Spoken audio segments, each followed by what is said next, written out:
In 1985, a group of officers approach Farmer Patrick to tell him about a tragedy in the family. Patrick's brother, sister-in-law, and younger niece are all dead. The only survivor is his older niece Jane, who was found in a corner of the house covered in blood with a shaver in her hands. 25 years later, Jane is a photographer specializing in abandoned houses. After the tragedy, she was adopted by a foster home, but she also got no memory of her childhood, her family, or what happened that awful day. She's now married to Alan and together they have a daughter called Alice, although Jane's relationship with them is quite strained because she has memory lapses that make her forget things like meetings or picking Alice up from school. One afternoon, while looking for new houses to photograph with Alice, Jane comes across her childhood home. She doesn't recognize it, but she's still incredibly fascinated by it and takes a bunch of pictures. While her mom works, Alice finds a jack on the ground and chats with its mysterious owner, who cannot be seen. Later at home, Jane calls the county of chiefs and asks for the property records for this farmhouse.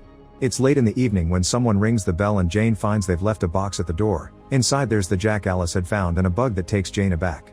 A few days later, Jane continues to be obsessed with the latest farmhouse she's seen and can't stop staring at the picture she took after printing it.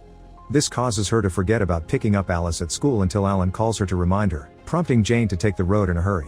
While driving, she gets a call from a young girl's voice that she thinks is Alice, telling Jane she wants you to come back.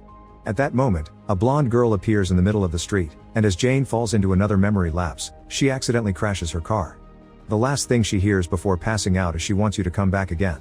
Sometime later, Jane wakes up in the hospital but can't remember who Alan and Alice are. The doctor takes Alan to his office to explain the issue. The accident has aggravated a severe older injury that has made her amnesia worse. Meanwhile, Jane is approached by Liam, a psychiatrist that will help her work on her memory issues with various exercises. She can get her memory back, but it'll take time. Some hours later, Jane hears a noise outside her room and follows it to find Susie, the blonde girl she saw on the road.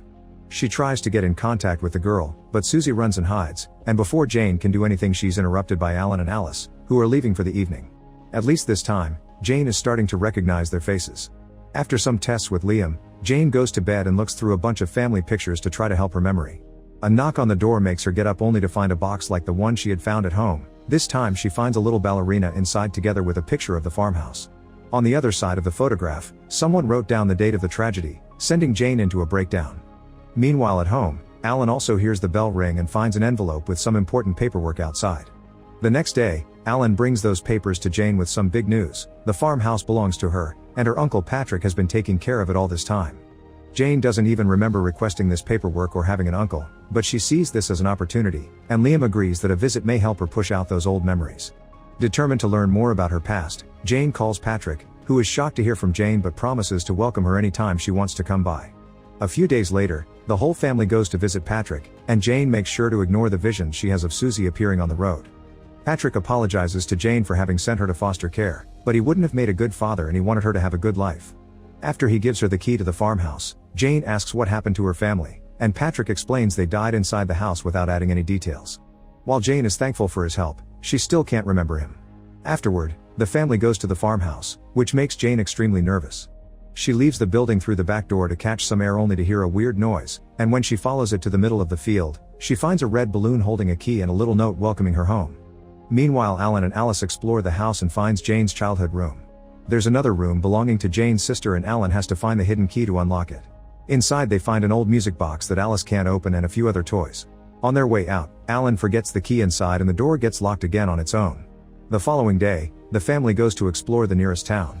Jane visits an antique store, where clerk Jennifer subtly guides her to a framed newspaper page from 1985 containing an article about the tragedy that implies Jane could have been responsible. At that moment, Jane gets a call from Liam because they were supposed to have an appointment today. Liam's proud to hear she's working on her memories, but he also swears he's at his office, which contradicts the fact Jane can now see him in the store. After they hang up, Jane follows Liam out of the building and into the hay bale maze, where she gets lost and begins getting desperate with anxiety. In the end, she gives up and leaves the maze by breaking one of its walls. Then Jane rushes back to her car, where she finds another little box waiting for her. At first she tries to ignore it, but curiosity gets the better of her and makes her open it anyway. Inside the box, Jane finds half a picture where she can see her younger self, her mother with a blurry face, and Susie, who turns out to be her sister. Later at home, Jane's sleeping is interrupted by Alice, who asks her to be quiet because they'll hear her. Confused, Jane follows Alice to Susie's room, where she sees a memory of her mother giving her sister the music box. Suddenly, her daughter says Alice isn't really there now, and the ghosts of her mother and Susie turn towards Jane, who notices Susie has a tool in her hands. Scared, Jane runs away to her old room, where she sees her younger self and finds a shaver in her hands appearing out of nowhere. Desperate and afraid, Jane returns to the main room to try to wake Alan up, but he stays asleep while Susie crawls out from the under the bed, saying Jane has come to find them. Jane runs to hide in the closet, but Susie finds her there too. After lots of struggling, Susie ends up on the floor with Jane's hands on her, and the moment Jane blinks, she finds herself in Alice's room with her hands around her daughter. Thankfully, Alice wakes up and shakes her mother out of her mind lapse before sending her back to her own room, where Jane doesn't see Susie anymore but does find a jack on the floor. The next day, Jane goes to see Patrick to demand answers. Patrick explains his brother had been a drunk with a bit of a temper, but he worked hard and never hurt his family, and unfortunately, the only person that knows what happened the day of the tragedy is Jane herself. Later during breakfast, Alice notices Jane is tired and says she's sorry Susie kept her up last night, but before Jane can ask her what she means, Alan comes over and Jane asks him to take Alice to the lake. She thinks the house is making her feel worse, so she wants to go home after Alice gets her wish. Once Alan and Alice are gone, Jane goes to Susie's room, opening it with the key that came with the balloon. After looking around for a while, she sees Susie through the window entering the old barn and decides to follow her. In the old barn, Jane finds their old sheet fort, which has a box with various objects including Susie's asthma medicine, a Swiss knife, and a little key Jane takes with her. Suddenly, Susie appears to tell Jane she shouldn't be there, she should be hiding because the monster is coming. Then, Susie guides Jane inside the fort and tells her to run. Jane does so until she moves the sheets aside and finds herself in the middle of the field. On the ground, there's an open box with an old shaver. Meanwhile, Alice tells Alan of some weird dreams she's had. An old lady told her Jane may hurt her, but Alice doesn't believe it because she knows the real danger is the monster in the bedroom. A few hours later, the family begins packing their things, unaware that Liam is watching from afar. Jane can't stop looking at the old picture only to be interrupted when she hears Alice running toward the old barn. When she follows her there, Jane finds out it's actually Susie, who tells her they can't let her leave. Suddenly, the real Alice appears behind her, and Jane's so anxious and scared that she unconsciously puts her hands around Alice. Fortunately, Alan shows up before she can do anything stupid, and while Alice runs back to the house, Alan begins yelling at Jane for hurting their daughter as they follow her out. To their surprise, they find the Swiss knife from the barn stuck in one of the car wheels, which is now flat. Jane swears she didn't do it, and their argument is interrupted when Alice suddenly begins yelling inside the house, asking for help. When her parents reach her, she explains she had been chased by a man that she calls the monster under the bed, then she begins to have an asthma attack. This is the first time it happens, but Jane recognizes it because Susie used to go through the same. Alan picks Alice up and rushes downstairs, only to find the front door locked. Jane remembers Susie's words and steps back, which instantly opens the door because the ghosts only want her to stay. While Alan asks a passing car for help to take Alice to the hospital, Jane explores the house looking for answers, and finds a little piece of paper saying tag, "You are it." As soon as Jane accepts to play, Susie shows up and guides her to her room, where Jane opens the music box with the little key from the barn.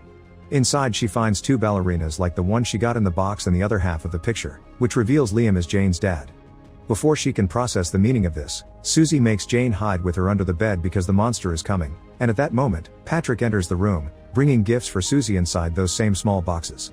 Jane runs out of the bedroom, afraid of what comes next, but Liam shows up and makes her stay so she can finally understand. It turns out Patrick is the monster. Whenever he babysat the girls, he would come to Susie's bedroom and take advantage of her. The night of the tragedy, young Jane had been hiding under Susie's bed and had to see it all. Their parents came home earlier than expected, and Liam immediately fell asleep on the couch. Their mother, who turned out to be Jennifer, heard Susie's attempts at asking for help and went upstairs with a tool in hand. As soon as Patrick saw her, he fought her for the tool and ended up killing her, dropping her on the floor for Jane to see. The awful situation triggered one of Susie's asthma attacks, but instead of helping her, Patrick went after young Jane, who had enough and was trying to escape. While the noises finally woke Liam up, young Jane hid in the bathroom and grabbed the shaver, so when Patrick came closer, she hurt him with it before running away again. On her way downstairs, Jane bumped into Liam, causing them both to fall and hit the floor. The violent landing instantly killed Liam and hurt Jane's head, explaining the amnesia. After seeing his brother dead, Patrick went to check on Susie, but it was too late for her as well. The asthma attack killed her. To avoid getting in trouble, Patrick grabbed the tool and put it in Liam's hand before leaving. Shortly after, Jane woke up and the shock of seeing her dead father made her so scared that she ran to hide in the corner, where the cops found her later. Back in the present, Liam explains he didn't tell Jane these things directly because he needed her to be here to set the ghost free. In tears, Jane apologizes to her family, who disappear when Alan finally comes back. He explains Alice is better and he left her with Patrick, which makes Jane worry for the safety of her daughter and force the car to move with a flat tire. Meanwhile, Patrick is starting to talk inappropriately to Alice, making her promise she won't tell anyone about the game he'll show her and accidentally calling her Susie. When he hears Alan and Jane arrive, he grabs a firearm and takes Alice to the barn, shooting when Alan tries to come closer. Since Patrick's eyes are on Alan, Jane gets to approach him from behind without him noticing, and she knocks him out with a shovel. Moments later, Patrick wakes up in Susie's room with his hands tied, and Jane leaves him there with the door locked so the ghosts can finally have their revenge. Now that her memories are back, Jane has no issues with visiting her family's grave, where she leaves the old picture to close this chapter of her past and start a better life with Alan and Alice. Meanwhile, in the old farmhouse, nobody can hear Patrick's screams asking for help. Make sure to subscribe and turn on notifications so you can watch more videos like this. Thanks for watching.